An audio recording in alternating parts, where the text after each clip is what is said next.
Jokowi liur gitu ya, tadi tulisan di Radar Aktual itu pusing ketika mencoba mengendorse Ganjar, mengendorse Erik, tapi justru dua tokoh inilah yang paling sulit mendapatkan tiket dari partai. Nah, apa yang menjadi dasar pemikiran seorang Presiden Joko Widodo dalam pandangan Pak Tam dan Uda Erwin? Kenapa seperti yang masih menutup untuk mendukung Anies? Padahal kan fakta sudah membuktikan Jakarta dipimpin Jokowi, dilanjutkan oleh Anies Baswedan, berhasil.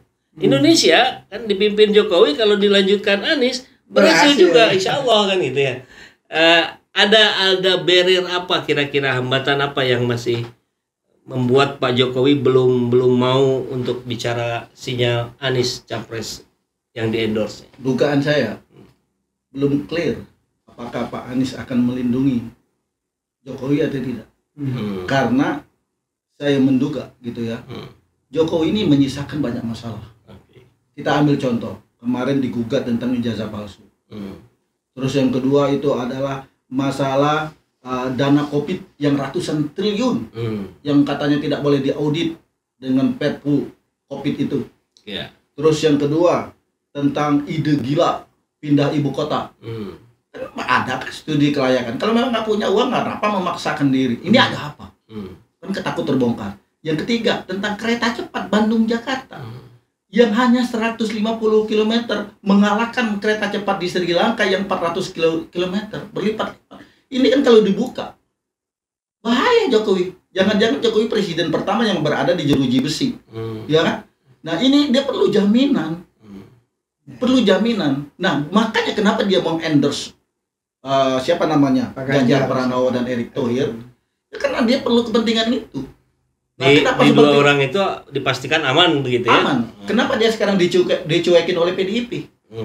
Ya kan PDIP tersakiti selama dua periode Jokowi berkuasa. Lu dia petugas partai kok.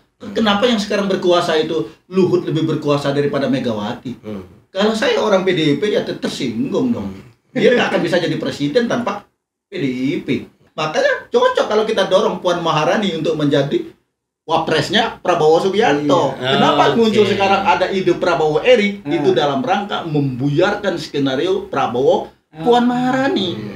Kan kemarin kita dengar Prabowo Erik.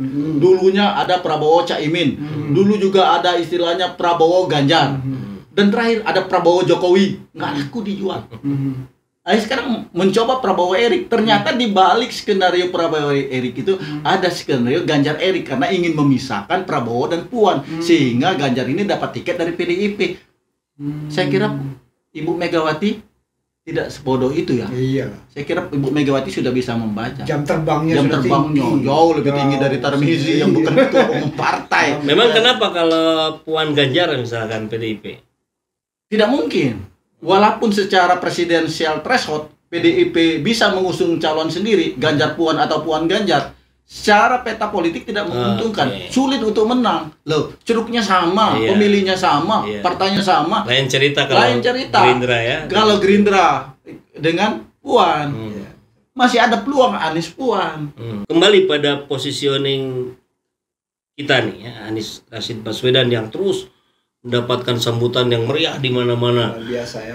Luar biasa, ini fenomenal sekali. Belum jumlah relawan terus bertambah. Sekarang sudah 200-an katanya. Ya, 200-an. Kira-kira apa yang harus selanjutnya kita tetap waspadai? Kan tentu kita harus bersikap seperti itu. Jangan sampai kita merasa di atas angin, kemudian santai-santai, ternyata ada sesuatu yang di luar kita perkirakan. Pak Anies hari ini rencana akan ke Papua. 8 sampai 9 Desember, setelah itu lanjut safari 10 sampai 11 ke Makassar. Saya kira hari ini seperti tulisan saya di KBA News, Pak Anies akan diuji di Papua.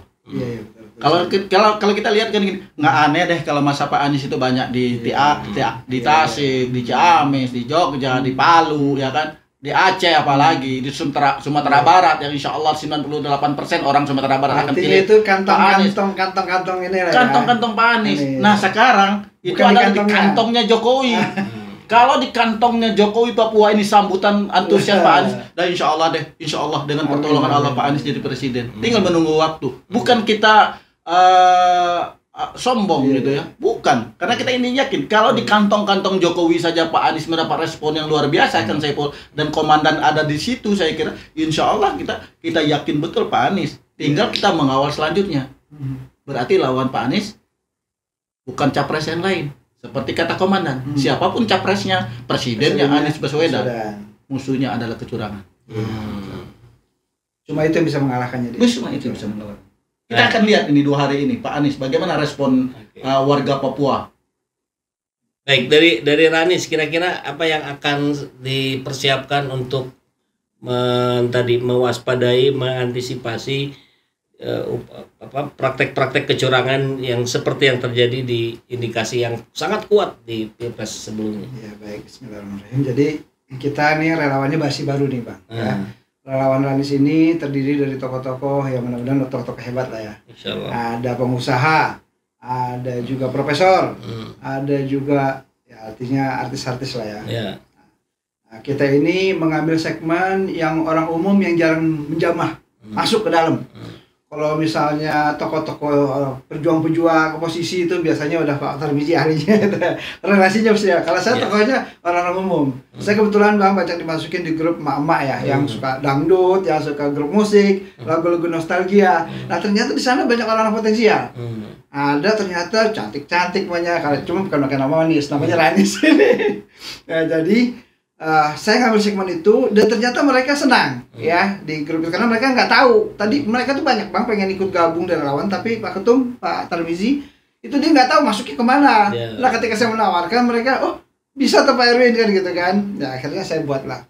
Jadi kalau tadi kata bahasanya Bang Saiful, antisipasinya tentunya kita harus bersatu padu, terutama dengan semua simpul-simpul relawan yang tadi katanya jumlahnya 200 lebih.